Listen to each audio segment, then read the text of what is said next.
Hey, y'all. It's October the 1st. If you recall, I have to say this. If you recall, I have talked about my beloved Muffin Cat before on the show. Today she would have been 22 years old, and I'm not okay with that for multiple reasons. Also, if you typically are watching us on Rumble, I apologize because I forgot to transfer over the stream codes. So I'm gonna try to do that while while I'm talking to you. So we'll see how that part works out. Because I get sidetracked and I forget what I was talking about. It's just a whole thing. So anyway, let's see if we can get that. We'll see what we can do. We're working on it. We are working on it. Hopefully you guys had a great weekend. I part of me feels obligated to apologize for not being with you guys yesterday, but the other part of me, I don't apologize. And here's why, because y'all aren't, yeah, this show has become I think pure entertainment for some folks, which is fine. I don't care. You're watching and I'm glad that you're here. But the problem is that it makes me not productive for any other aspect of my life except for the show.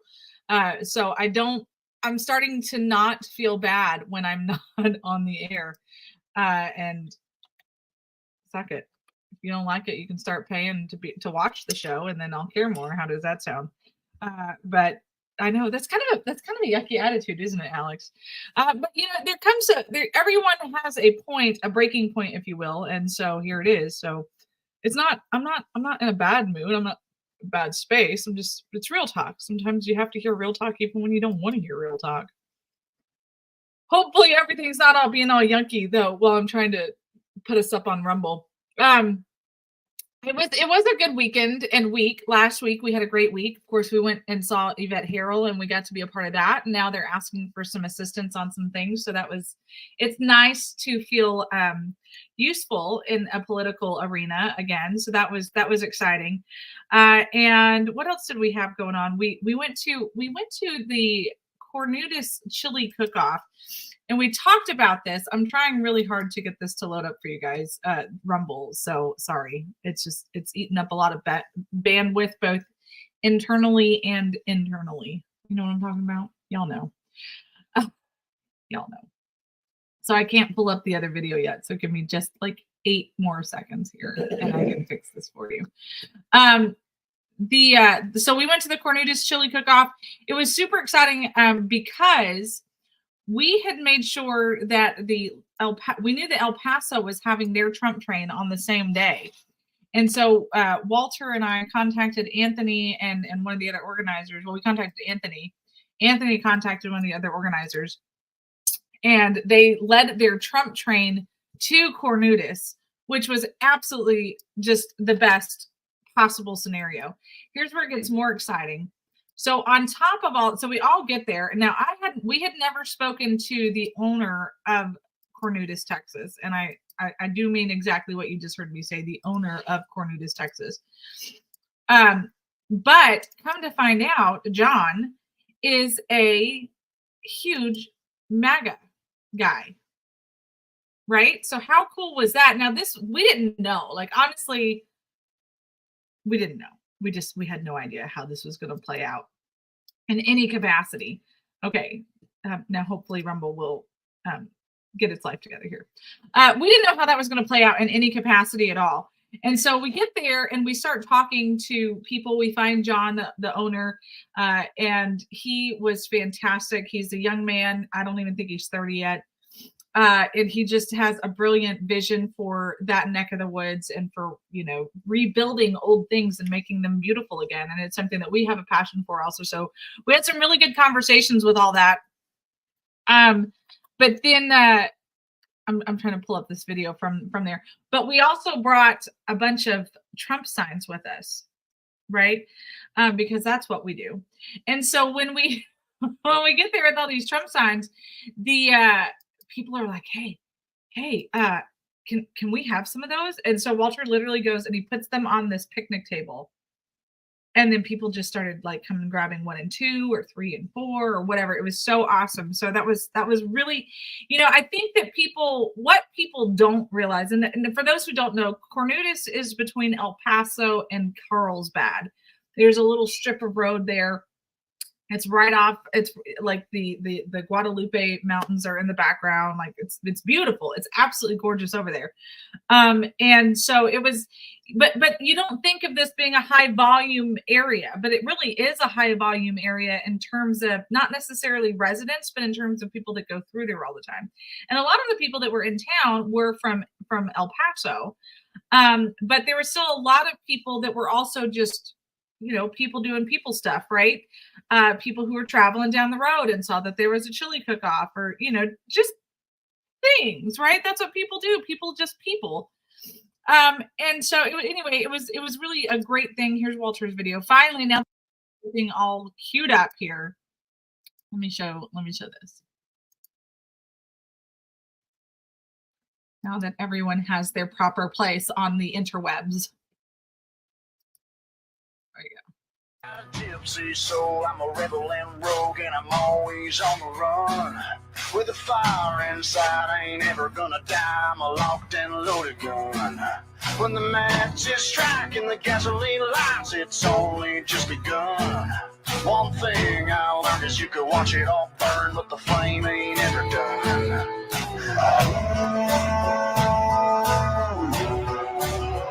Raise 'em up a little higher.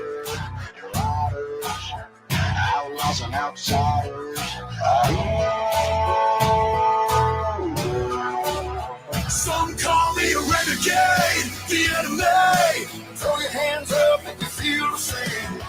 Oh, living life at the edge. Just say what you want to say or walk away.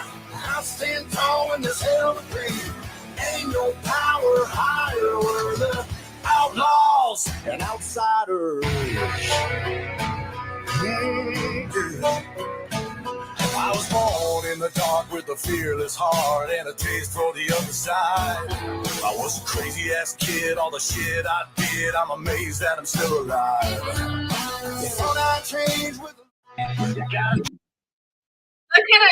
gives you a little idea of everything from Cornutus anyway. And again, it was a lot of fun. There was a lot of great people. This is a hysterical story that I didn't think I was going to repeat, especially without Walter here. But without Walter here, at least it won't be interrupted with maybe some facts. I don't know. But anyway, so we're there, and you get like this little cup, right? And you go to the different chili places and you get to taste all these different chilies. Well, we're also the Trump people, right? Because we brought all these Trump signs. Okay, now this is in my head. Just keep this in mind. I'm in my own world. Like I'm just kind of, he's having grown-up conversations or whatever, or just conversating with other people, and I'm in my own world. I'm looking around. I'm not paying attention. So I walk up to this one group of chili guys, and this is a true story. So we walk up, and I'm not really paying attention, but I hear words that were never spoken, which was, "Are you the Trump people?" And Walter just kind of casually was like, "Yeah." And then the guy was like, "Follow me. I want to talk." Now, this is what I hear. None of those words were apparently spoken at all. Like, not even a little bit. And so I'm kind of like walking behind Walter, and like I'm psyching myself up because I think that this guy wants to fight us. Like, I'm ready for a Fight Club moment that was never ever happening. Well, it ended up being a chili deal. Just kidding. But it was delicious chili. In fact, it was probably one of my favorite chilies that was there. But the guy was getting ready to leave, and he still had chili though. So he was offering us chili, and it would just have so like the whole way. And after we left, Walter's like, "What the hell was wrong with you?" And I was like, "I thought that guy wanted to fight us." Why did you think he wanted to fight us? I was like, "I don't know, but I thought that guy wanted to fight us because we were Trump people." And he wanted to throw down, and I was ready. I was like, "All right, Walt's going to take him first, and then I'll come in and be like all small and scrappy." But I was literally behind Walter, just like squaring my shoulders. You know what I mean? And then Walter was like, "Why are you being weird?" And I was like, "I'm ready to fight." Just knew I was going to throw down for Trump. It's fine. Wasn't apparently ever Alex is making fun of me over here. Apparently, that was never on the radar to have to find somebody for Trump today or Saturday, but I was prepared nonetheless, even when I wasn't prepared. I just thought that was really funny. You know, was it yesterday? Yesterday, thank you. Someone's laughing at me, and I appreciate you. Thank you, Danny, for laughing at me ready to fight for Trump, even though it was really just a chilly deal. How many people get to say that out loud? It's not me. It's just me. There's a lot of people in this country who still are not 100% sold on Trump. Even a lot of Republicans that are not 100% sold on Trump. In fact, I was talking to my sister yesterday. I was supposed to call her back and finish the conversation. I didn't, but we were talking about this yesterday, and she said, Trump was not my first pick, but you cannot deny anything that's going on in this country, number one, and you cannot in any realm of normality look at what's happening on the other side of the aisle and say, I'm going to support that. You can't. There's no way that you can do this. There was a whole group of people that were completely left without a vote who were just given an option. Right now, whether you love the Democrat Party, whether you hate the Democrat Party, whether you love Kamala, whether you hate Kamala, whether you love Joe Biden, none of that is the question anymore. The question is, how can you be okay, oh, keepers of democracy, with having your presidential nominee selected for you? It just, in a world of chaos, that is like the tip of the chaos iceberg. It doesn't make sense why people are okay with that. It does not make sense why people are okay with Tim Walz and Kamala Harris being the top of a ticket that nobody voted for. That absolutely takes the entire democratic process and just throws it right out the window. You want to talk about your presidential vote not mattering? A lot of people will get angry and say that your presidential vote doesn't matter because of the Electoral College. And to a degree, I'm one of those people. But it's still part of our process, right? It's still part of how things become. And the Democrats have taken all of that and said, yeah, we don't really care. And you will like it. And they said, okay, we will like it. That sounds like a great plan. But then you have all of these people who claim, and look, I get it. I get not even liking a candidate, even if that is the top of the ticket, right? I get it. Like, that's the nominee for the party. I get it. But if it's that or chaos, which way are you going to go? And hey, just because I like the sake of the argument, even though there's not a viable third-party candidate for presidential races anymore, but now let's talk down ballot. And I know I'm going to get thrown, somebody's going to throw a tomato at my face, but I really don't care. If you don't like or trust the Republican on the down ballot, then don't vote for them. Vote for the independent. You don't have to vote Democrat. Like, I hate feeling like I am a independent spokesperson, but here we all are. Like, if you really morally cannot with whoever the Republican is, whether it's, that, maybe they go around punching babies in their spare time, whatever it is, they kick cats, I don't know, but whatever reason you cannot with them, that doesn't mean you need to run into the arms of a Democrat. You don't have to. You don't have to. You can take away a vote from both of them. If you look, most of the time, there's always a third-party option. Now, 9 times out of 10, that third-party option doesn't stand a snowball's chance, and you know where. Okay? But if you really are that passionate that you cannot stand this other person, and you cannot stand this person, you don't like the R, you don't like the D, because you do still have some morals, research your independent candidate, or your libertarian candidate, or your Green Party candidate, whatever it is. I think I mentioned the other day when we were in New Mexico, they said there are 6 parties that you can register for in New Mexico. 6 parties.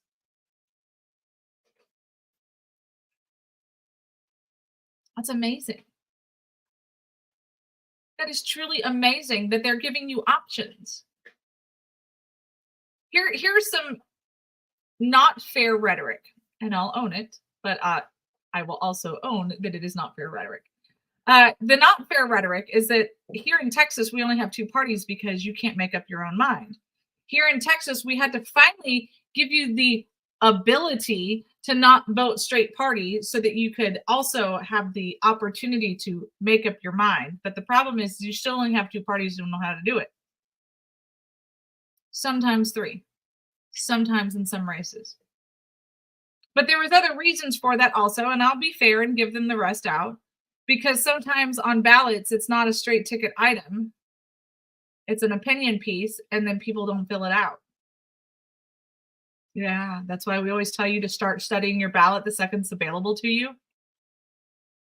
So that you know what is on the ballot. You can go to the Secretary of State's website. You can go to your county website, and you can find out what is on your ballot before you get your keys and drive to your ballot location, your voting location. These are things that you can do. Something that I was encouraged to see this morning, kind of jumping a little bit, but not entirely, was on Spectrum News. They were saying, hey, we're always looking for poll watchers. Please do this online training and then contact your local county office and find out how you can get involved.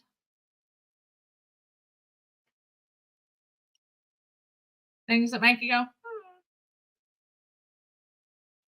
Everyone is begging for poll watchers now.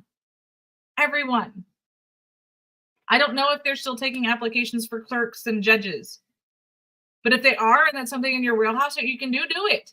Do it. Be a part. Be a part. Do something. Don't just sit on the sidelines and then say, well, nobody did anything. You didn't do nothing either, turd.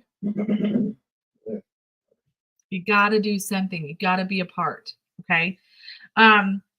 So anyway, so that just, you're right. New Mexico government is incredibly corrupt. I'm not going to deny that. I was mildly impressed. I learned this a couple of months ago. We knew a soon-to-be former state senator there. He's a Democrat, but he's not an awful Democrat, which is why the Democrats kicked him out of office. He's a Democrat that you can work with. Like, you'd have to, there's a couple things that you just kept off the table, but things that I don't believe should be on the public talking points anyway. But here we are. And I did not know this, but their elected officials they don't get any kind of salary. Interesting. They literally do it because they love New Mexico. Now, I don't know what all their, stipends or things like that. I don't know if that's a thing for them or not. I didn't go into that, but I didn't know that. I didn't know that at all. So I thought that was pretty interesting, but of course, just like with any level of politics in any state or nationwide, it's not necessarily the salary that's driving people to want to be involved in politics. It's their false sense of fake power that they have, that we've clearly given over to them because of our laziness. We just assume somebody else is going to handle this, and we don't have to worry about it, right? So you look at the different motivations behind people. That's why, when we did ours, it was always restoring the heart, because we want to make sure that we're getting back to what the heart of the matter was, right? We're getting back to what the issues are and things like that. So, it's not necessarily the paycheck, it's all the fringe benefits, right? And so, and honestly, there's a give and a take, right? So if you cut off the salary, you have to be able to pay for it somehow, or else only the elite and wealthy can run for office in this country, right? Because you have to pay for your fuel, you have to pay for your food, you have to pay for a place to sleep, you have to do all of those things, right? Okay. And that's of no fault. There should be some sort of living quarters available if we're not going to pay for that. So let's put that out there. Now, I'm not talking like military style barracks by any stretch of the imagination, but certainly something that is accommodating so that they can have private conversations and things along those lines. That is a thing that could actually be a real possibility, but nobody wants to do that, right? Because that's just too convenient and too much accountability. But here we move forward. So let's play the game where we only allow them to have a salary. They're not allowed to take any campaign dollars. Now, what would the world look like if we took away campaign dollars in the United States of America?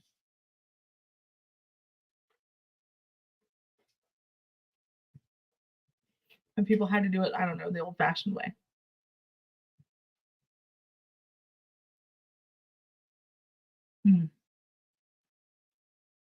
Interesting. Interesting. Or let's play it the other way. Let's completely take away the salary of every elected official. And then they only get campaign dollars. What would that world look like?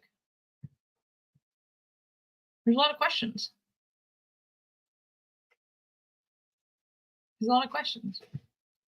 But the world's not ready to answer those questions. The world's not even ready to think about those questions at all. Right now, we're too busy ignoring the fact that we've got the Democrat nominee who's never been elected to a federal, to a nationwide office, which that's not the thing, except for the fact that she's never been voted on. Like, I get it. Like, sure, in California, everyone voted for her for Attorney General. And people in California hate her. The number of people that I have spoken to that are either in or from or lived at that time under Kamala's attorney generalship in California are just like, I don't know how she's gotten anywhere. She's a terrible attorney general. And recently, I was trying to get this to pull up better, but it did not. And, now we just have a swirling vortex of doom, which we'll survive on. I don't need to play the clip. But recently, the former border czar of the United States finally decided to make her grand appearance on the U.S.-Mexico border. She went to Tucson sector. I'm not mad about that. She at least went. They've got a border also that is in crisis. It's not just Texas border that's in crisis. So she finally went. It's probably the first time she's ever in her life met with a Border Patrol agent. So kudos for her. I did find it interesting. This is something that I've never really seen done before. So if you look at this captioning right here, it says Vice President and Democrat presidential candidate. Oh, never mind. I'm not going to finish the rest of that statement because I literally. I was like, I've never seen them put a political affiliation on them. Woo! Awkward. Years. Right. He's on the right. That's all that was. But anyway, she finally went. And he probably is a Republican. But here's the reality of my ridiculousness. You're welcome, America. The reality of it is that she has been the, quote, vice president. I won't even use the word border czar. She's been the vice president for over 3 years. This is the first time she's gone. This is the first time we've seen her here. She did her fake thing in El Paso a couple years ago where they never really left the parking lot. She had an infamous interview with Lester Holt where he said, but you're the border czar and you've never been to the border. And she says, well, I've never been to Europe. So you look at all of these things that are not consistent with somebody who, number one, is taking their job seriously. And that's the greatest problem. The Democrats are okay with their process being completely circumvented. That's on them. That's their party. That's their choice, right? But this is a person who does not take her job seriously. Now, it's arguable that none of the people in this administration are taking their job seriously. That's why Jill Biden, as I showed you guys last week, is the one that's overseeing the cabinet meetings. That's a real problem. Jill was never elected or appointed to anything that would give her a position to do that. She's the president's wife. She's supposed to be concerning herself with meal plans. She's supposed to be concerning herself with the things that are to entertain the White House. Some cause because she's allegedly got a doctorate in education.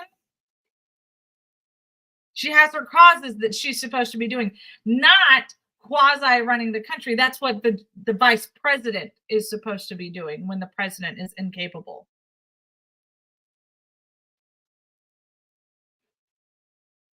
Leads to a lot of motive questions, doesn't it?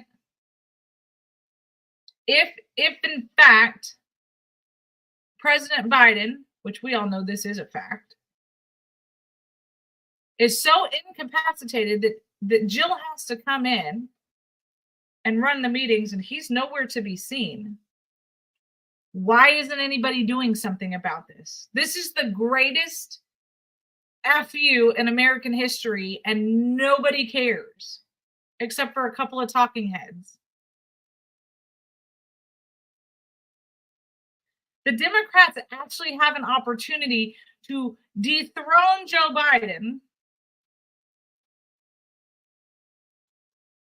bring in their first fake freaking whatever they're calling her, this flavor of the week woman, to become the president. I mean, they've already taken the election process out of this, right? So let's just continue the coup. Take the election process out of this. Go ahead and allow her to assume the throne so that we can all move on, so that Joe can continue to eat his ice cream on the beach like an old man should. Whether you like him or not, he's an old man who has no business working anymore. Go sit on the beach. Watch the seagulls and the dolphins play. I'm happy for you. Auf Wiedersehen. Bye-bye. But that's not happening. They're so intent on keeping him in his fake throne of power. I don't understand why Rumble keeps knocking out. I don't know what's happening over there. I apologize, America. They're so intent on keeping him in his fake throne of power that they refuse to put the betterment of the American people, of our nation, hell, even of him, in any of it. And here's the deal. Like, I tried to give Biden some grace a couple of times, which I know is unpopular, and I'm okay with being unpopular because I believe in doing the right thing versus being unpopular. Like, I'm okay with that, right? But when we are now continually watching this play out, and then we see her overseeing these meetings, something somewhere has got to give from someone. And she is the person who, for whatever reason, seems to have control of the situation. And nobody's stopping her. The funder, whoever the funder is, whoever the main puppet master is not stopping this. They're enabling her to keep up the charade. And look, I'll play good little housewife for a minute. I'll play good little housewife for a minute. She don't want her husband to look weak in front of the world. I get it. Stand by your man. I hear you. But at this point, it's just abuse of power. Hard stop. It's an internal abuse of power. It's a political abuse of power. It's a national abuse of power. And we're all okay with it. Nobody's saying anything. Because what Joe Public doesn't know isn't going to hurt Joe Public. And they're not going to do anything about it anyway. Some Trumpers might get pissed off and say something on some stupid podcast that nobody gives a damn about. Maybe Dan Bongino might say something. He might get some traction, but probably not. Only Republicans listen to him.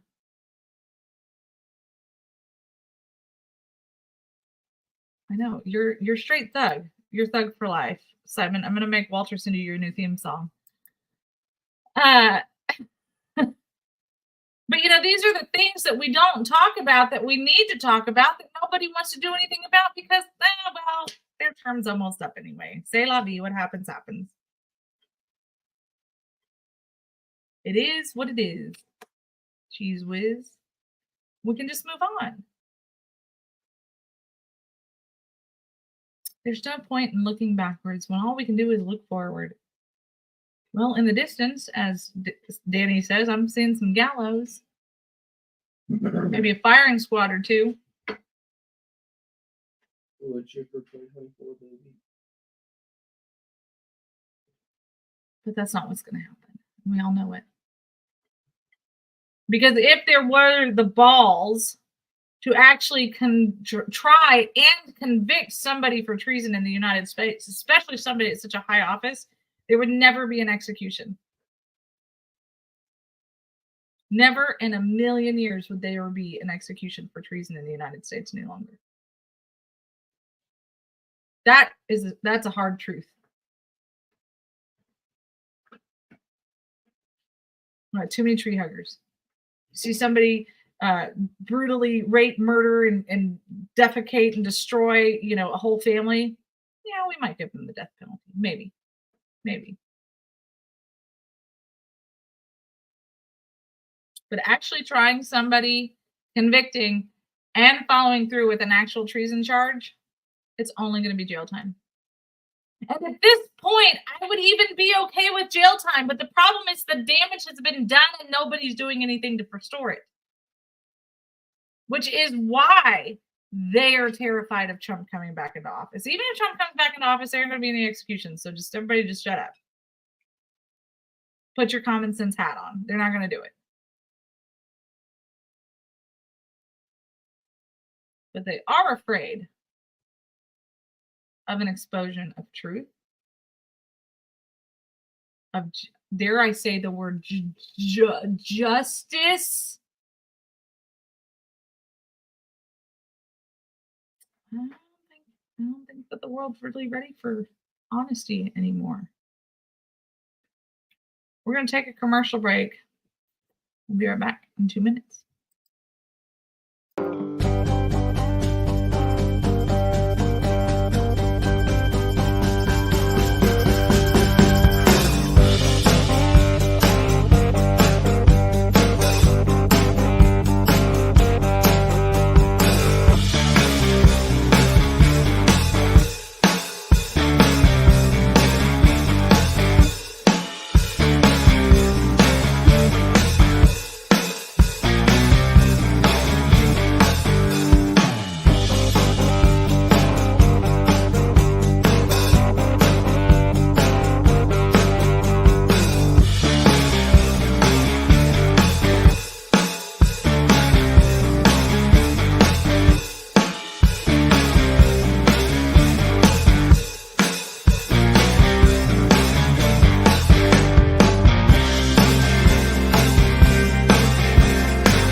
We are back with a huge thank you to you, but we need more of you. So make sure that you continue to like and share every single episode. Don't forget to go to PayPal, Cash App, and Venmo. All it takes is Fully Loaded. We need you. This show is not free, and you keep making me go into the hole to keep you on the air, keep you entertained. Are you not entertained? Alex said you're not entertained, so here we are.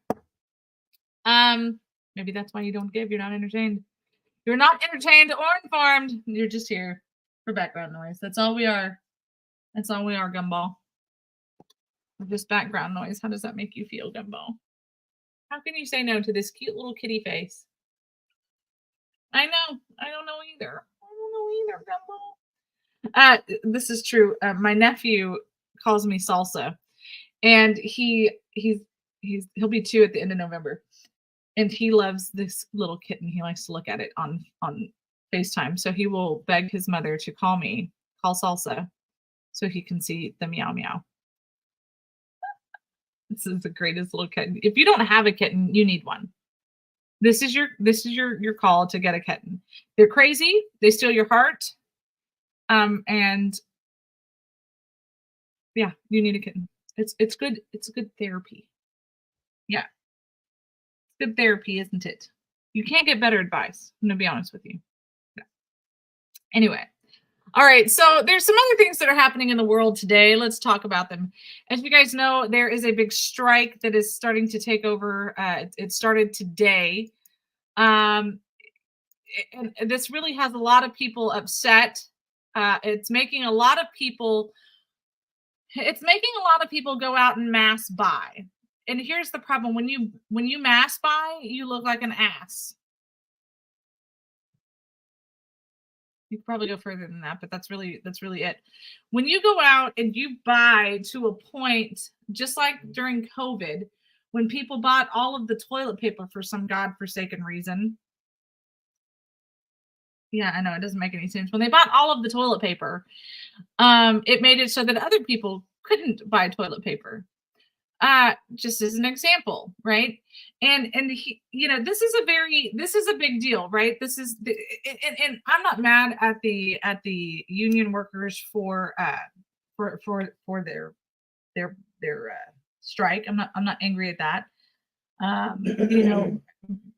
Watching the jobs market, watching people go and working at a fast food place making $15 an hour in some places, in some cases, not in all, and doing shitty work for it, and then seeing people who our day-to-day lives depend on their work, for them to not get fair pay and compensation and things like that is frustrating, to say the least. And this is a powerful group, right? People get their panties in a bunch when the airline workers go on strike. This is a bigger deal. We're talking about our goods. We're talking about our goods. And a lot of people will still argue, well, see, this is another excuse or another reason why we should just be made in America and everything should be America. And I'm with you wholeheartedly, 100%. I hear you out loud. But here's some problems. It's not going to be that way. It's not going to be that way. Now there is some confusion. Let me help. This is only the ports, the seaports. Seaports are the ones that are on strike. Land ports are not on strike. So you're still going to see 18-wheelers moving. You're still going to see 18-wheelers moving. No. Now here's going to be, I'm just like, no, we're still going to be late for work. Here's going to be the bigger cause. And for a port like Laredo, it's a great cause, because now what's going to happen is people are probably going to try and wait this out for maybe a week. Let's play a short game of a week, and then they're going to start looking at other methods, right? So as important as our seaports are, other industries may start saying, okay, well, we've got ports up in Canada, we got ports down in Mexico. Let's just bring the trade through there. And again, that's great for our ports. It helps boost our economy. But that's terrible, because here's the deal. These protests, although it's affecting the seaports, they don't just affect the seaport and the seaport workers. They affect the workers in every single position around them. They affect fast food. They affect retail. They affect gas. They affect the hotel industry. They affect all of these industries that are built knowing that there is a huge bustling port right there. So it's not just these workers and their families who are on this strike. It's not just the shipment of goods. It's also all of the lives that are affected around this situation. I know. I just get my fast food from restaurants also. Dork. But you see these things happening, and people feel helpless. You're not helpless in this situation. This is why I say you feel helpless, because you go to the grocery store and you see that there's no more toilet paper left, for example. Now let's say that you go hear me. Now let's say that you go to the grocery store and there's 5 packages of toilet paper left. Do you A, buy it if you need it? B, buy it just in case because you don't know how long this is going to last? Or C, you're on B, you're buying just enough, just one package of toilet paper. Or do you C, buy all of the toilet paper that is left on the shelf? Go ahead. I'll wait for your answers in the comments. A or B is acceptable. C, never acceptable. Never, never. Never, never. Okay.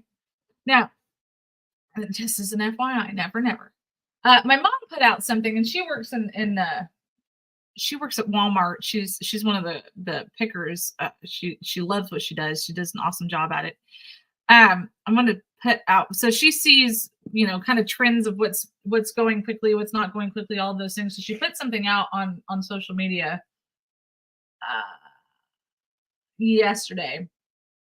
She said people need to stop with the panic buying. Yes, the longshoreman strike will screw up a lot of stuff, but not nearly as bad as people are acting like. This is Y2K and 2020 all rolled into one. Most of your essential products, food, toilet paper, etc., are not imported. Food is. So the truckers are still rolling food and stuff in. That's true. That doesn't necessarily come from offshore. Bananas, that might be a different situation.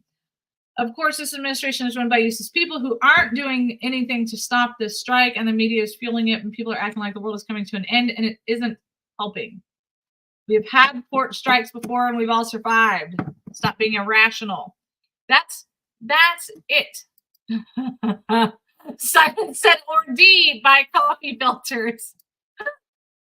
Coffee filters work just as good.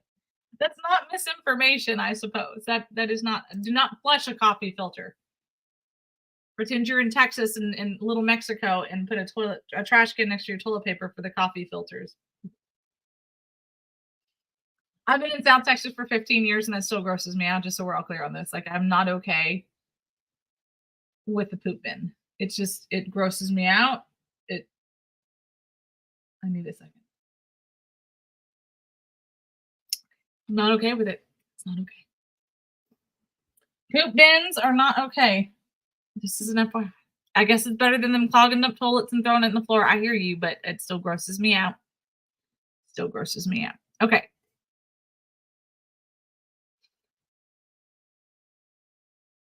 Okay. I had another interesting conversation. It's not, no, I'm not doing it. I'm not doing it. I'm not doing it. Simon? No. Okay. But here, we're looking at the different things that are imported, and let's have this conversation for just a second. Over 40% of avocados are imported, but they're also imported right here in Texas. Right? They come up from Mexico. Yes, they come from California also, but that's not really where they come from on the whole for the United States. They actually are imported up from Mexico. But again, that's not being slowed down, right? Because that's on a trucker. That's not a seaport. It's stuff that is seaport stuff, right? So it's going to be more like your clothes. It's going to be more like bananas to an extent that maybe it's going to be things that they're shipped, not that are trucked from, if it's coming from the south, it's safe. For the most part, if it's coming from the north, but pretty much I think Canada, they're not really a producer, they're just a importer, exporter. Things to watch. So here's the deal. Don't be a jerk and buy off everything off the shelf. It doesn't matter if there's a strike or not. Hard stop. Be somebody who plans just 5 seconds in the future, and in any strike that happens is not going to affect your daily life. Unless you're directly one of those people. Okay? So don't be a troll. Just shop like a normal human being. I hate it when I go to, for example, Sam's Club. If you're a Sam's Club shopper, I'm a Sam's Club shopper. When you go to Sam's Club and they've been talking about hurricanes, whether it's coming anywhere near here or not, you start seeing bottles of water just flying off the shelf. And I'll ask every once in a while, like, hey, why are they buying so much water? Oh, it's for the hurricane. And I was like, what hurricane? We don't have any hurricanes coming. I don't know, but they said that they're getting water for a hurricane. Are they going to be sending it to the people with a hurricane? Like, no, I doubt it. And I'm like, okay. I just like to ask. I like to be informed. I want to know what's going on around me, right? So don't be a jerk. Buy what you need. Hard stop. And if you are a jerk who does buy all of the toilet paper off the shelf, for example, and I'm just going to pick on toilet paper because, COVID, why not? If you are that guy, don't turn around and mark it up 50%. I mean, that's just a jerk move, because I will have to agree with Simon that coffee filters will work just as fine at that point. I don't feel any shame in it. I have toilet paper. But also, I live in a very adventuresome world these days.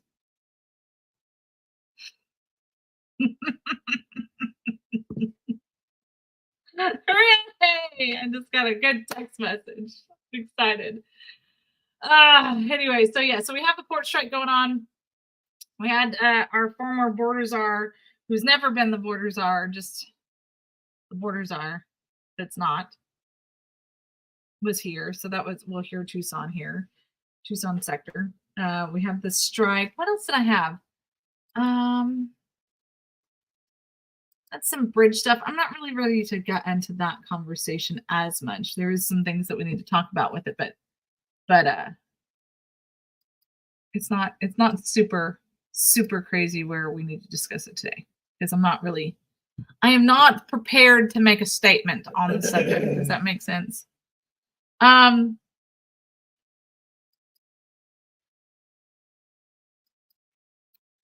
We have we have another debate coming up.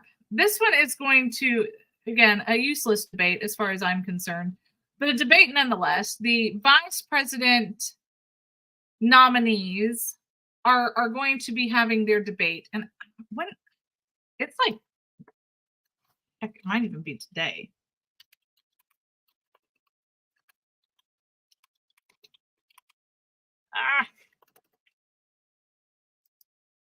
And I'm sorry, I don't have the exact date. When is it?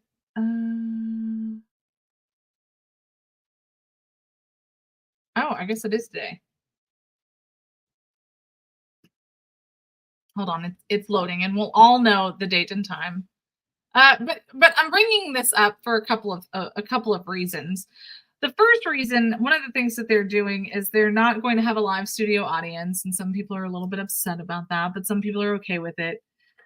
Let me see here. Oh yeah, it is. It's tonight at 8 p.m. So 7 p.m. our time. Well, actually, this is Houston Chronicles, so it probably is 8 p.m. our time. I'm gonna put this up here for you guys so you can see it. So let's talk a little bit about this. Neither man are really liked, that I can tell from their parties. So that's already going to be a first problem. There's a lot of rhetoric from both camps, even internally, about both candidates. So that's this is going to be the most anticlimactic debate.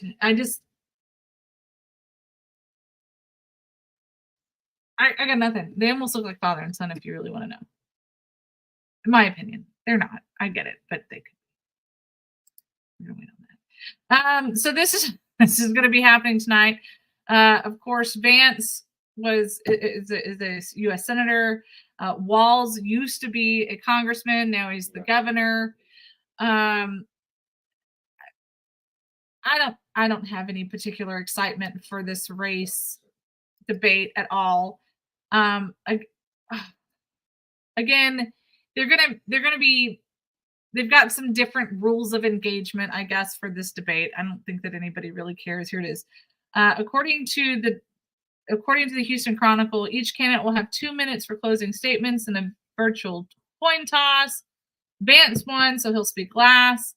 The two sides agreed that both candidates' microphones will remain on while the other is speaking, which wasn't the case during the two presidential debates. That was the other thing. And it does reserve the right to cut a hot mic when necessary. That's CBS's little take on that. Does it matter? That's the real question. Does it matter? Anything that these two morons have to say? And I'm sorry, I think that I'm not excited about Vance, and I know that that's not a popular opinion. Well, actually, ooh, that was a terrible freeze. Did y'all see that? That was awful. It's not a terrible thing to say out loud. You have to be able to be critical of your own party, and I am. But I don't think that on any stage in any race, I don't think that the vice president is the real decision maker on who people are voting for. I could be wrong, but I doubt it. You've heard me openly say I do wish that it was Ted. I'm sorry, not Ted. Never Ted Cruz. I do wish that it was Robert Kennedy Jr. as the vice presidential nominee.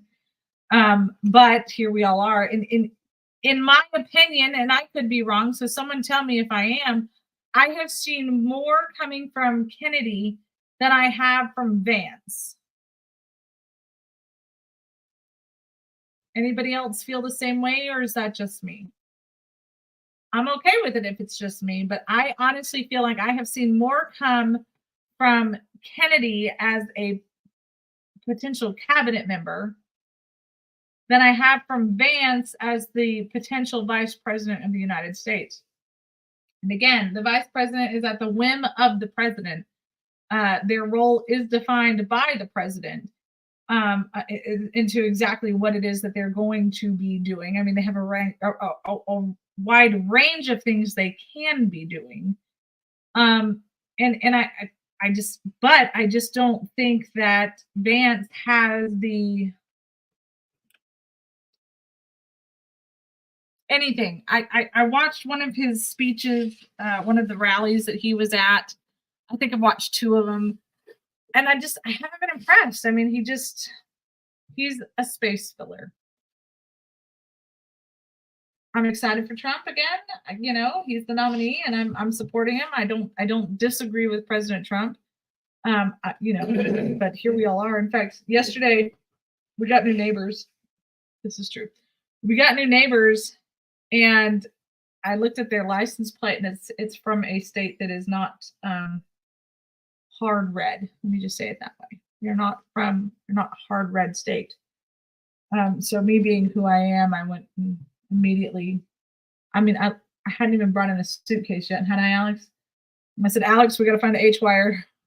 we got to put that Trump sign out in the front yard because, I know who the other neighbors are voting for. I don't know the news people, and we aren't playing no games. We aren't playing no games. We ain't taking no chances. Want to make sure that they know who to vote for. So you have to look at how they fear him, like when they banned him from that restaurant. I think the biggest concern, honestly, it's probably on the Democrat side with this whole vice president conversation. And here's why. The vice president, again, is at the whim of the president. They have as much power authority as they want to be given, or as they are given by the president. And I had to laugh. I'm sure you guys have seen it. It's the little clip of speech from Biden recently on The View. And he's talking about Kamala Harris and that pretty much she doesn't do anything. And he knows that because he used to do nothing also. I thought it was fantastic. Let me see if I can pull that up. Alex, send me that clip of Biden on The View and Kamala. And anyway, I couldn't laugh hard enough at that. And I was like, that pretty much sums everything up. And so I don't know why people are having these big conversations. But the problem is that if we get Kamala into the White House, I do think that Walz will have a very strong role as the vice president. I think that he's going to have a bigger presence than she will. And that's a good thing and a bad thing. The good thing is because he can at least, he's going to say think for himself, but that's not true. And I was going to say at least he's, got a strong core and now we're pretty much screwed. We're pretty much screwed if Kamala and Walz get into office. There's no upside. I was going to say at least he's got a really strong military background, but he's got a military background. I don't know if it's necessarily strong. I would say he's really good at leading because look at Minnesota, but also look at Minnesota.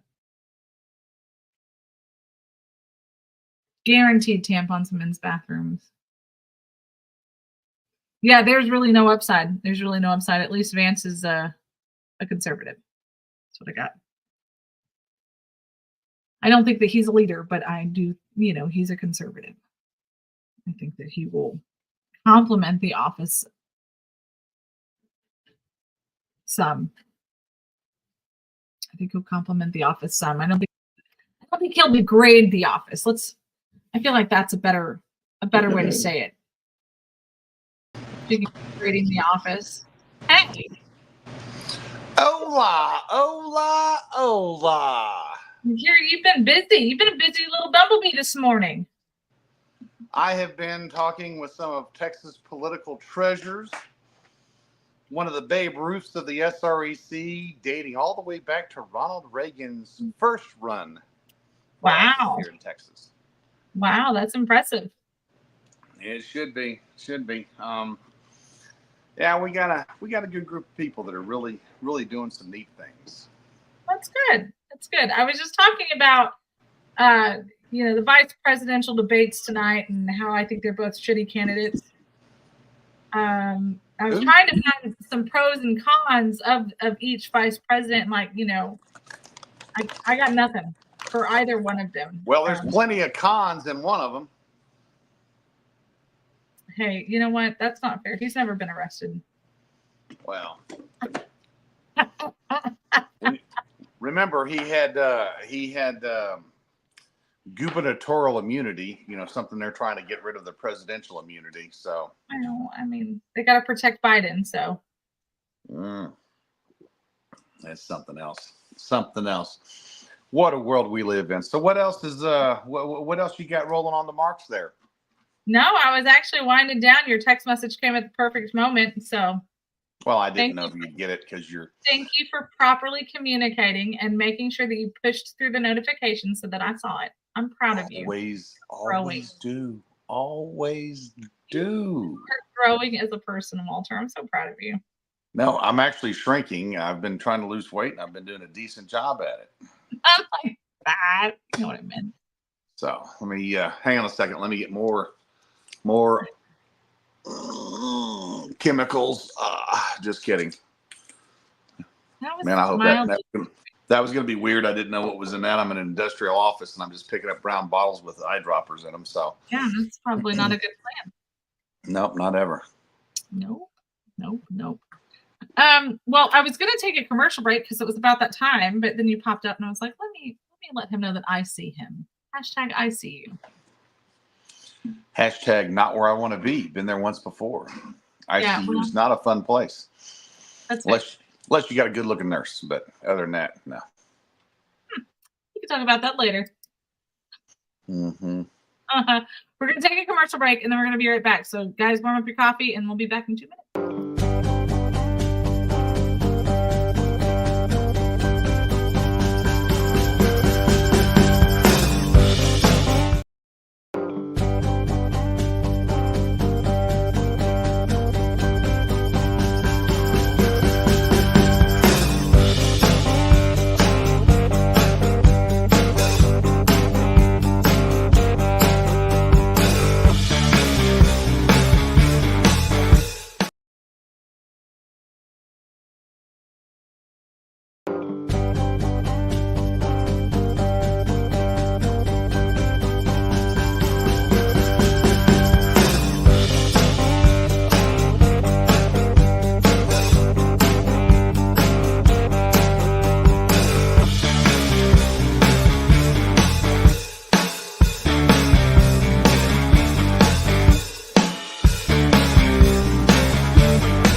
I give up. I don't know what's going on with this commercial break or the internet.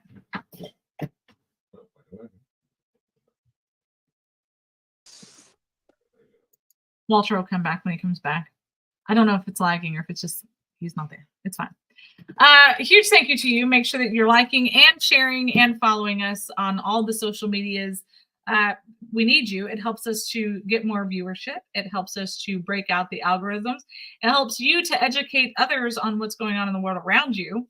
And don't forget to go to PayPal, Cash App, and Venmo, all at Texas Fully Loaded. We really need the support. So please.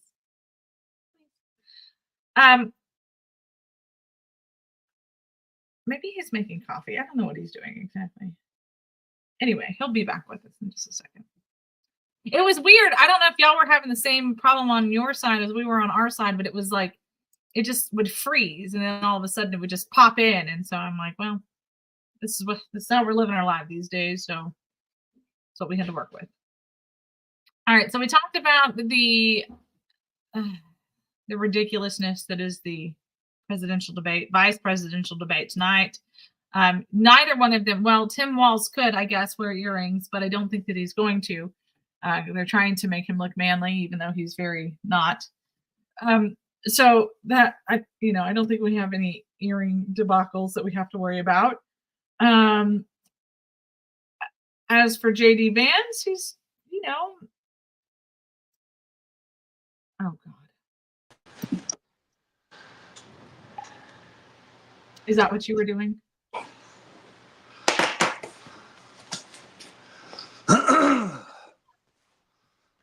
Sorry.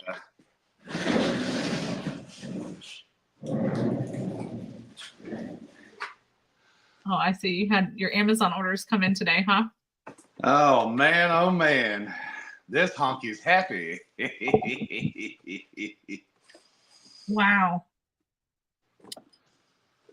All right. So I have, a lot of people, I was talking a little bit about it before. I guess it's worth revisiting now that we have some extra conversation on the matter. What do you think about these strikes that officially took effect today over in the sea? Well, let me see here. It's the ILA, right? That is correct. Mm-hmm. The same ILA that the William P. Hobby in Galveston, Texas, back in the 1920s had to declare martial law because of all the violence they issued against black workers that were working on the docks. That ILA, the racist ILA, is that the one you're talking? The ones that are so selfish, they're going to shut down the American economy at a time that it doesn't need to be shut down for political gain, so that they can get what they want out of the deal. Is that what you're talking about? Yeah, those are the ones. Those are the ones. The same ones that are helping to fund the Democrats and their invasion of the USA with migrants and the illegal aliens that have come in to take American jobs, as well as the folks that have, all the shipping. I mean, the trade that's going on there, they're the ones shutting it down. So hope they're happy. If you know an ILA worker, kick him in the balls. That's all I tell people. Wow. See the big difference between our conversations, America?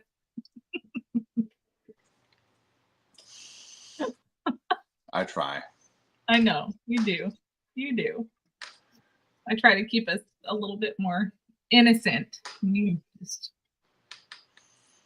none of that. There's none of that. Yeah, I think that a lot of people, they don't like history. So rule number one, we hate history. So they don't go back and see what the true history of some of these organizations are. And, there is a lot of fear mongering that's going on that's not necessary, but it's still happening. People buying all toilet paper and all that kind of nonsense. Just be like Walter, just steal it from the hotel. It's fine. Well, no, and you have to look at the fact that the rest of the country's in upheaval too. These guys want more money, they want more pay, they want better health care.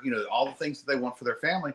The problem is the administration they're supporting has been the number one to tear it down, and not just the Democrats. I mean, Republicans have screwed them too. And so everybody wants to use the ILA. They want to use the unions as whatever they want to use them as a launch board, springboard, as a vote this time around, whatever. But the problem that people are not really looking at is the fact that we have a bunch of hurricane. We have a hurricane that just devastated the East Coast. So now you want those people who don't have a home. This may be a vacation, or this is not a vacation. This may be a time for them to get to their home, whatever's left of it, and make things happen. But this is also a time for uncertainty for those people. And the last thing you need to do is be forced into a strike that you feel, and you have a part of the supply chain that the other average Americans do not have. Yet those other average Americans are going through the exact same problems that you're going through. You just have a union or an organization that speaks for you, and every now and then decides that they're going to be the one to run your politics, to run your chain. Yeah, one of the things that I had made the statement on earlier, and I still, you know me, I still firmly stand by this, but you, I don't know what these dock workers are making. I have no idea. I would imagine somewhere between $20 and $30 an hour, or more. Yeah, or more. And not knowing what exactly their pay is versus what they're fighting for it to be. So here's the thing. So they're fighting for higher pay because they have a higher cost of living. Why is there a higher cost of living? Because we have an administration that's been screwing the pooch for years. It's been giving away these ILA workers. The taxes being taken out of their checks are being given to Haitians that are eating cats in Ohio. They're being given to the Trin de Anagua individuals in Aurora, Colorado, or that are running Texas. Just all of the illegal aliens that the administration has brought in that is taking their jobs, they are also paying for it. So again, they have a stronger platform because they are in a union, but the union used to be for the worker. Now it's for the political cycle. And remember, each union worker pays a certain amount of money. Right. So those union leaders, and you know this firsthand because you saw with the Border Patrol, the Border Patrol union, you saw that they may have been backing certain people. They may have been, but for a time there, the Border Patrol average Border Patrol agent was not getting the just due that they needed. They were not getting the deal that they needed. They were working at one point. They were working for no money. But if you didn't go to work, you'd lose your job, even though you had no pay. And that union did not, whenever Congress went on strike back in 2018 and you guys were without a check for 6 weeks, that union placed it on the wives or the spouses of the union members to help get resources for the families and for the agents and for what was going on, because they were forced to go to work or lose their job, even though there was no paycheck in it. So, I mean, the ability to go and mow grass for $20 that would possibly buy you enough flour and beans and rice to create even just a basic meal, that was not afforded to them because they were demanded to be out there.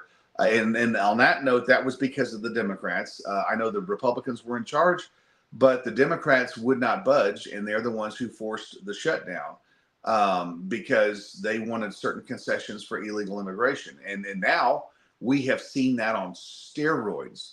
So go back on the fact that we've had all this illegal immigration that has been paid for by the tax dollars of the American people.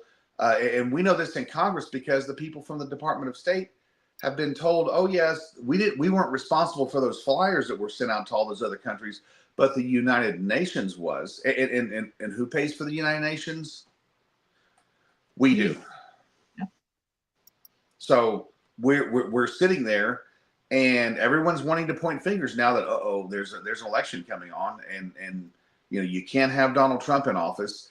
And the reason why you can't have Donald Trump in office because now, after 4 years, we're finally seeing where people were telling the truth about things and just being called crazy. So, and which is comical because the guy dancing around in leather that put tampons in the boys' bathroom is the one who is saying we're just weird. Right. Well, it was a fun catchphrase. He's very trendy and hip with the young kids. I only have one question to ask. Those leather pants he was wearing while he was dancing in that gay club, those leather pants, do they have a backside to them, or were they actually just chaps? It lets in a hold on, sorry, the kitten's sitting on a button. It lets in a nice breeze if it's backless. It's sweaty with all the dancing. So I'm told. You let the kitty run your keyboard. The kitty was just trying. You know what? He got so comfortable. He heard your soothing voice, and he was like, "Aw," and he was trying to snuggle up to you. You know what? Shave that cat. That's what I say. Let him see if he enjoys life with a crew cut. See, we're not shaving the cat, you weirdo. Yeah, tell me he's a weirdo. Great. You and Tim Wall. Stop purring when you said shave the cat, by the way. What's that? You quit purring when you said shave the cat. Mr. Bigglesworth. I think that would be. You could sit there on Texas Fully Loaded, and you could be the female feline frenzy for freedom. That's a lot of F. That's a lot of F's. Hey, you know me. I'm full of F's. So you are. Gen Xers are actually greatly full of F's here lately. Just ask Sherry. I was getting ready to say, you need to lay off the reels some days, I think. Y'all think I'm bad with reels. You have no idea. His entire world is reels. No, I just love Sherry. She speaks my mind. So Gen Xers get that about each other, I've never met her, but things are good. They did a comedy tour. They've actually they went to Tennessee. I think they were in Nashville. They did a place outside of Nashville, and and they just raised some money for some stuff. It was man, talking about fun. That's all from just putting on a bunch of stupid reels. No, I think it was genius that they all started kind of banding together. I thought that was very, very classy. The Gen Xers unionized for the benefit of the nation and the F word, of course. I agree. Anyway, I was talking to the kitten, not you. Just over there. He's like sitting just below the camera. You can't see him. I'm not crazy. Yeah. I shared your video earlier. What's that? I shared your video from the chili cook-off earlier, and I told them about how I was ready to fight somebody that we didn't need to fight. So it was. So yeah, no, that was. Did you explain to them that it was kind of like a drug deal, but it was a chili deal? I did. And when he's like, hey, man, hey, you want to try something new? Come with me. And we walked over. For all I know, that's exactly how that happened. We walked all the way over, and he said, the most obscure place. Here. It was not the bathroom. We did not eat chili out of the bathroom, just so we're clear on this. Try some chili. And this is how he made it. And he explained it to us. And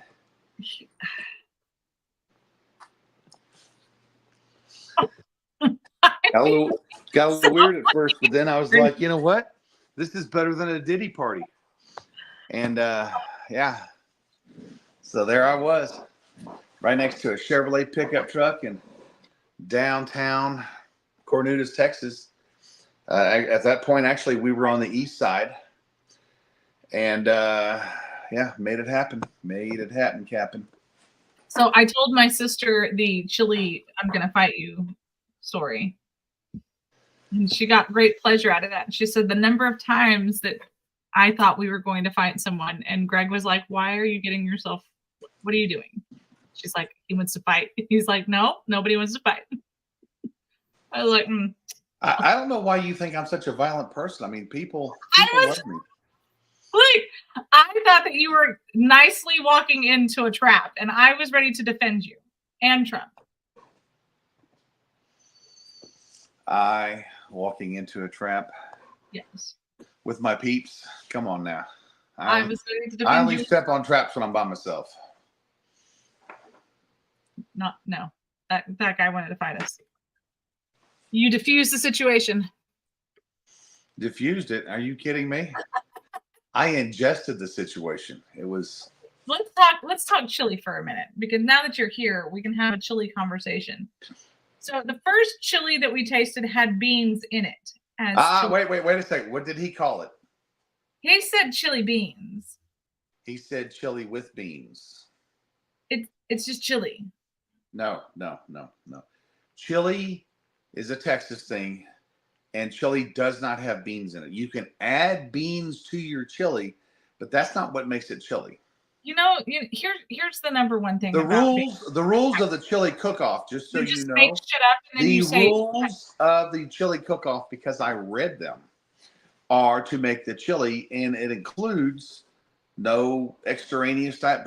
You've got to have your base and you've got to have your meat, and that was it. And then it says you may add beans after you've started your chili roux. West Texas, South Texas, East Texas, North Texas, Central Texas. Texans don't get to claim chili as their own. Where was it invented? You can't prove that. Yes, we can. I don't think that's accurate. He rides to feedlots. There's clerks in a market. All weekend selling tobacco and beer. But their dreams of tomorrow surrounded by fences. And chili was around before fences were here. Shut up. That would be the great Chris Christopherson. Of course you do, Simon. He said, I agree with Walter, so it's 2 against 1. 2? Don't be the pinky, because you know where that ends up. What's wrong with you? Join the crowd. Also, I make amazing chili. In fact, it is now chili cooking season for me. Have you ever had a bowl of beans by themselves? Like, not doctored, just a bowl of beans? A bowl of beans, a little bit of salt, maybe put some red rum on there, I mean, I make bean soup. See, that was the other staple besides chili. They had beans because that's all they could carry. And then they had the chili was, hey, let's grab the meat, grind it up, put it in. That's what they did. Now, the chili that we had at the... I'm sorry. Can you say that one more time? Yeah. They had the beans, and then they got the meat. No. Exactly what I said. I said they only had beans, and so what did they do? They created chili, which was the roux and the meat, and then now they had a staple because you had chili one day and beans the next. I heard what I heard, and so did America. You also hear things in your sleep, and you hear things in your walking around town. You hear people talking to you when you're in Laredo. It's you hear people talking all the time that aren't even there. The voices in your head are telling you the wrong things sometimes, and you need to understand this. I don't think that's accurate. Simon, whose side are you on here? Talk about sourdough bread, though. I'm mad about this. Simon, Sandra's going to need to come visit you because, unfortunately, when we were left the Hondo Market, she did not get to eat all of those items. I didn't get to eat any of the pickles. I just made that statement, didn't I? I mean, see, now you're responding to things that aren't there. So, and the pickles, the cowgirl pickles, those were. Those. If I could ever eat a cowgirl from the pickle, then anyway, it was good stuff. Juicy in a jar is what I called it. I'm sorry. Did you just say that you wish you could eat a cowgirl's pickle? No, that would be Tim Walls. Thank you kindly.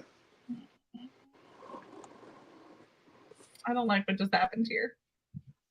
It's all right. It's all right. It's as long as Diddy is not in the next room, then we're good to go. So gross. Anyway, I didn't get to eat any of it. Walter had all of it. That's not true. I think I did get to taste something. What did I get to taste? Oh, the only thing I got to eat was the pecan pie, handheld pecan pie. That was it. Because this guy there, we were going to share, and then we didn't, and then he just ate it all. Well, it was all Sandy Sassano. It was all her. She was really in the backseat just munching and crunching and just having a luncheon back there. We had no clue about it. It's all her fault. It's all Sandy's The fault. chairwoman from Eagle Pass, Maverick County. That's all her fault. Secretly, she stole all of your Simon goods and products. Simon allegedly has pumpkin spice marshmallows. Mallows. Arthur used to call them hashmos. And that was the greatest thing ever. And he doesn't call them hashmos anymore because he's 7. The worst part Poor about kid. they're so cute and then they get to be not so cute. Because now You they're know, when I was 7 years old, my dad told a story that I didn't want to go to school anymore because it was too boring for me. And I can agree. And then so he took me to work with him to work one day. It wasn't at the fire station. He had a job sheetrocking, and there I was able to, as a 7-year-old, rustle a 4-foot by 8-foot half-inch sheet of sheetrock. We were at Lon Decker. It was Lon. It was anyway, it was Mr. Sins' good friend. But we were at his house over near the historic Children's Museum in the 3rd Ward area, and the house had an elevator in it, and I put the sheet of sheetrock up against the wall. There I was, 7 years old. And my dad tells the story. He says, yep, he was going to quit school and become a professional sheetrocker. And I was so excited. I nailed the thing in there and then came back down to where Dad was and said, Dad, you got to come see this. And he said, I walked up the stairs, turned the corner, and he goes, I could tell he'd had a hard time because all the edges were beat up on his 4-foot by 8-foot half-inch sheet of sheetrock. But I had it there, and I even trimmed it down around the window. And he said, yeah. He goes, there was a sheet of sheetrock that had about 50,000 nails in it. And anyway, that's when I learned that there's actually a piece of wood that goes behind there. At that time it was every 24 inches because it was the old real 2x4s, 2-inch by 4-inch pieces of wood, but actually 2x6s. But and then he had to. Anyway, but I put I thought I was cool because I put it in properly, and then I started adding nails to it. And as I went down, you're only supposed to do a nail one every foot type thing. And anyway, man, I had nails all over that thing. So it was a whole pouch full. And at that time, you'd go in there and you'd be at the 84 lumber, wherever, and you'd have a big scale, and you'd pour your nails into there. You'd weigh them out and pour them into a brown bag for you. There were no boxed nails. So anyway, I forget that there was a time like that.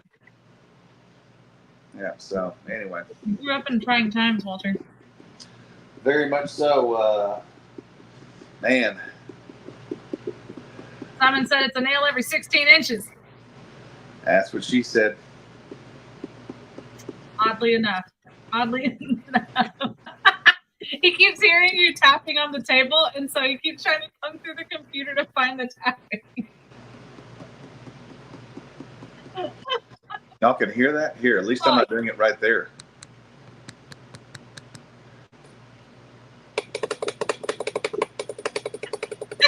He is literally just all over this computer trying to figure out where the sound's coming from. It's Why don't you video it from the side so we can see behind the scenes of Sandra? I mean, not behind Sandra, but behind the scenes of Sandra. So interesting. Yeah, I'm glad that you brought up about Chris Christopherson. He's originally from Brownsville. A lot of people don't know that. From where? Brownsville. Oh, really? Yeah. Yeah. Did you also know that he served in the United States Army? I did, oddly enough. Now the kitten's over here using the hotkeys. Yeah, when we'd have our reunions, we'd have old Chris Christopherson there. He'd come out and just hang out with all the soldiers, you know, because we were all one at one point. Kidding. The kitten is taking over the show.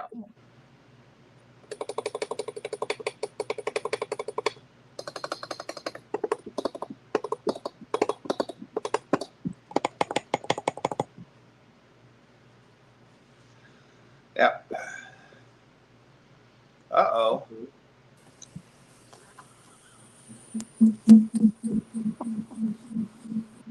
Okay, this is going to be a little crazy.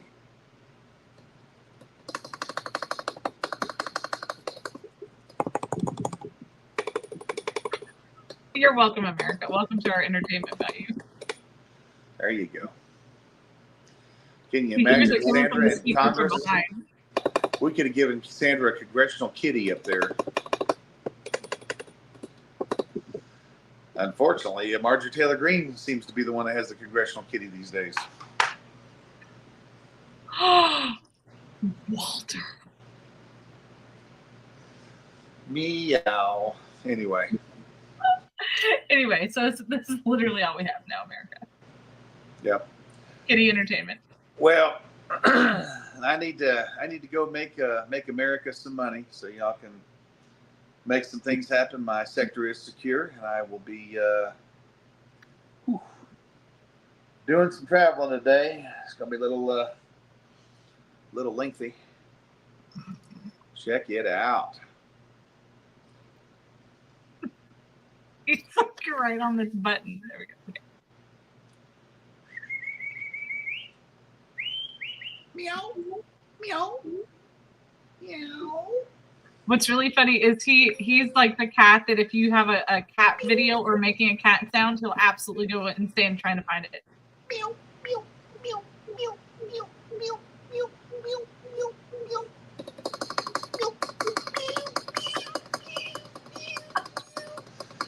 We've officially hit a different level on this show, America.